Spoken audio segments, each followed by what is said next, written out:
ప్రధానంగా విశిష్టాద్వైతం. ఇది రామానుజ సిద్ధాంతం. ఈ రామానుజ సిద్ధాంతములో శ్రీ మహావిష్ణువే రాముడు కనుక విష్ణువే పరదైవంగా కలిగిన వారు విష్ణువు తప్ప ఇంకొకరు లేరు అని తలిచేటువంటి సాంప్రదాయములో కూడా ఈ ఆంజనేయ స్వామి వారిని చిరియ తిరువడి అంటారు. అంటే చిన్న పాదం, ఆ పెరమాండ్ల యొక్క చిన్న పాదంగా భావన చేస్తారు. అయితే రోమరోమంలో రామనామాన్ని ముడుచుకున్నటువంటి ఆంజనేయ స్వామి పరమ భాగవతోత్తముడని, భక్తాగ్రగణ్యుడని, భక్తాగ్రేసురుడని భావించి ఎక్కడైతే రామాలయం ఉంటుందో, నరసింహస్వామి ఉంటాడో, వెంకటేశ్వర స్వామి ఉంటాడో అక్కడ ఆంజనేయ స్వామి వారిని ఆరాధించడం కూడా విశిష్టాద్వైతులకు పరిపాటి. ఈ విధంగా ద్వైతం, అద్వైతం, విశిష్టాద్వైతం అందరూ కూడా కొలిచేటువంటి మూర్తి ఆంజనేయ స్వామి. దీనికి కారణం ఏమిటయ్యా అంటే ఆంజనేయ స్వామి వారు మనకు ఒక వానరుడుగానే కనిపిస్తాడు, కానీ కాదు, అతడు భక్తాగ్రేసరుడు. అదేవిధంగా మానవులలో ఉండేటువంటి అనేకమైనటువంటి కోరికలు ఉంటాయి.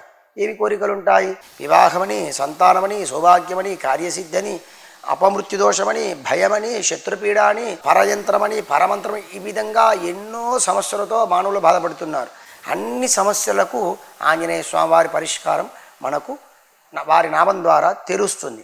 ఎందుకంటే చిన్నపిల్లలు నిద్రలో భయపడుతున్నప్పుడు ఆంజనేయ స్వామి వారి యొక్క నామాన్ని తలిచి ఆంజనేయ స్వామి వారి సింధూరాన్ని పెట్టడం జరుగుతుంది. అదేవిధంగా మనకు ఏదైనా ఆపద వచ్చినప్పుడు ఆంజనేయ స్వామి వారు తలుచుకున్నట్టయితే అపమృత్యు దోషాలు తొలగిపోతాయి. ఈ విధంగా మనకు ఇవన్నిటికీ మూలం ఏమిటయ్యా అంటే సుందరాకాండలో తెలుస్తుంది. ఎందుకంటే పాదుకా పట్టాభిషేకం చేస్తున్నప్పుడు రాముడు రావటం ఆలస్యమవుతుందని భావించి రాముడు మొట్టమొదటిగా ఆంజనేయ స్వామి వారిని మనం ఆ యొక్క భరతుడి దగ్గరికి పంపిస్తాడు. భరత, నీవు అగ్ని ప్రవేశం చేయవలదు, రాముడు సీతా లక్ష్మణ సమేతంగా వచ్చేస్తున్నాడని చెప్పి భరతుడు ప్రాణాలు కాపాడాడు. అంతేనా?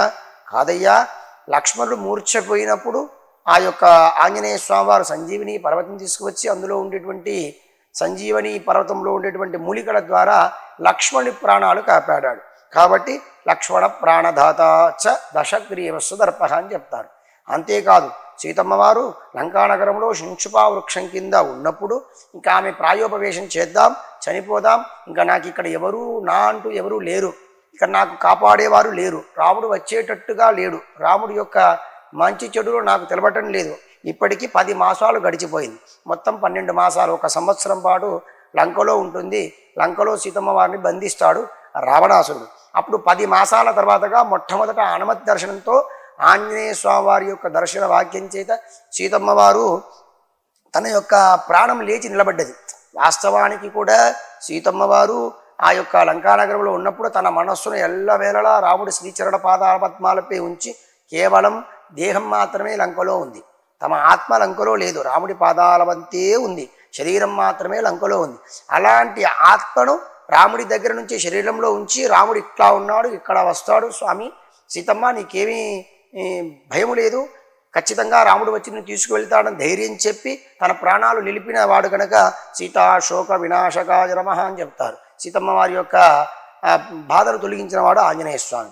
అంతేకాకుండా ఈ యొక్క చూడామణిని తీసుకువెళ్ళి రామచంద్ర స్వామి వారికి ఇచ్చి ఆ యొక్క రామచంద్ర స్వామి వారి యొక్క ప్రాణాలు నిలిపిన వాడు కూడా ఆంజనేయ స్వామి. మరి అంతేకాదు, ఆ రాముడికి దాసాడు దాసుడు, అంటే సేవకుడు కూడా కాదు, ఎందుకంటే సేవ చేసి ప్రతిఫలాపేక్ష లేనటువంటి దాసుడు. ఏమయ్యా నీకేమి కావాలంటే ఏమీ వద్దు, నీ ఆలింగనం సరిపోతుంది, నీ యొక్క మంగళాశాసనం, నీ ఆశీర్వచనం నాకు ఉంటే చాలు స్వామి, నేను బ్రహ్మచారి, నాకు ఏది అవసరం లేదని చెబుతాడు ఆంజనేయ స్వామి. అంతటి అకుటింత దీక్షావరుడు. అంతేకాదు, సీతమ్మ వారి మనసులో ఏముంది, రాముడి మనసులో ఏముంది, రాముడి మనసులో ఏమున్న విషయం సీతమ్మకు తెలిసినా తెలియకపోయినా ఆంజనేయ స్వామికి తెలుస్తుంది. సీతమ్మ వారి ఒక తల్లి కనుక ఆ తల్లి మనసులో ఏముందో ఒక కుమారుడికి తెలుస్తుంది. తన భర్తకు తెలిసినా తెలియకపోయినా, భర్త అంటే రామచంద్ర స్వామికి తెలిసినా తెలియకపోయినా ఆంజనేయ స్వామి వారికి తెలుస్తుంది. అలాంటి అవినాభావ సంబంధం, పుత్రవాత్సల్యం, ఒక తల్లికి ఒక కుమారుడికి, ఒక తండ్రికి ఒక కుమారుడికి ఉండేటువంటి అంత అవినాభావ మానసిక సంబంధం ఆ రాముడికి, ఆ సీతమ్మ వారికి, ఆంజనేయ స్వామి వారికి ఉంటుంది. అంతేకాకుండా లక్ష్మణ స్వామిని సోదర భావంగా కూడా చూస్తారు. ఎందుకంటే ఆ యొక్క మొట్టమొదటిసారిగా కిష్కింధకాండలో ఆ రాముడి యొక్క దర్శనం చేసుకున్నప్పుడు ఆ యొక్క రామచంద్ర స్వామి అంటాడు ఆంజనేయ స్వామిని ఉద్దేశించి, ఏమయ్యా ఇలాంటి వాక్పటిమ కలిగినటువంటి మహా గొప్ప వాక్చాతుర్యం కలిగినటువంటి వారు ఎవరి దగ్గర అయితే మంత్రిగా ఉంటాడో వాడి యొక్క భూమండలాన్ని మొత్తాన్ని కూడా జయించవచ్చు అని చెబుతాడు రామచంద్ర స్వామి తనంత సమానమైనటువంటి లక్ష్మణ స్వామితో. లక్ష్మణ, ఈ యొక్క ఆంజనేయ స్వామి సామాన్యుడు కాదయ్యా, మహావైభవోపేతమైనటువంటి వాక్ పట్టిమ కలిగినటువంటి వాడు, బుద్ధి కలిగినటువంటి వాడు. తన యొక్క మాటల ద్వారా, తన యొక్క నడవడిక ద్వారా మనకు తెలుస్తుంది. ఆకార ఇంగితేరుగష్ట చేష్టయా భాషణేన అన్నట్టుగా ఎవరైనా కానీ వారి చేష్టల చేత, నడవడిక చేత భాషించుతారు. ఆకారం చేత కాదు. లావుగా ఉన్నాడు కనుక మంచి, తెల్లగా ఉన్నాడు కనుక మంచివాడని, నల్లగా ఉన్నాడు కనుక చెడ్డవాడని, లేకపోతే లావుగా ఉన్నాడు కనుక ఇతను బాగా తిండిపోతని, బక్కగా ఉన్నాడు కనుక ఇతను ఏమీ తినడని కాదు సమస్య. మన యొక్క నడవడిక చేత అతను ఎలాంటి వాడో చెబుతారు. కాబట్టి 2 శ్లోకాలు పఠించటం చేత హనుమద్ వైభవ, హనుమంతుడి యొక్క గుణగణాలన్నీ కూడా రాముడు తెలుసుకోగలుగుతాడు. ఎందుకంటే రాముడు స్వయంగా మహావిష్ణు అవతారం. అదేవిధంగా ధర్మాన్ని, రామో విగ్రహాన్ ధర్మ, ధర్మాన్నంతా ఒక చోటున పోసి ఆ యొక్క ధర్మానికి రూపమిస్తే రాముడు అని చెప్తారు.